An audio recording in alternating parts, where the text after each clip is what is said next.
In this video, I want to show you how to work what are probably my favorite short row method, which is German short rows. I'm specifically showing you how to do it in garter stitch here, but it's very similar in stockinette stitch. So here is our garter stitch swatch. And when you work a short row, you knit to the point where you want to turn, and then you turn around and start working back in the other direction. And that's why it's called a short row. The only time short rows actually cause any complication in knitting is trying to figure out how to join the turn where you have one row less here than you do here, so that you don't have a gap in your knitting. German short rows, you just knit all the way to the point where you want to turn. I'll knit to the last 4 stitches here and do the same on the other side. So we've got 1, 2, 3, 5, so one more. And then all you do is turn your work all the way around. Keep your yarn at the front here. Slip that stitch purlwise from your left needle to your right. Then take the working yarn and pull it up over your work.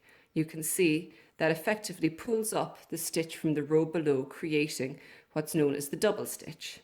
And now when you're working the next stitch, kind of hold that double stitch in place so it doesn't slip out, and just start knitting in the other direction. And that's all there is to working the German short row.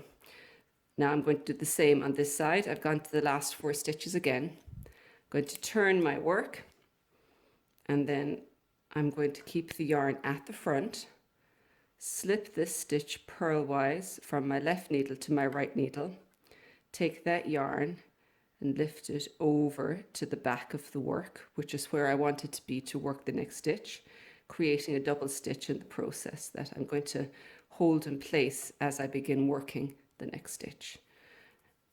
So then you're going to knit to the point where you reach this double stitch. You can see it's the double stitch because I had worked to the 4 stitches, and when I turned around, this was the first stitch that I slipped. So you can see this is what your double stitch is going to look like.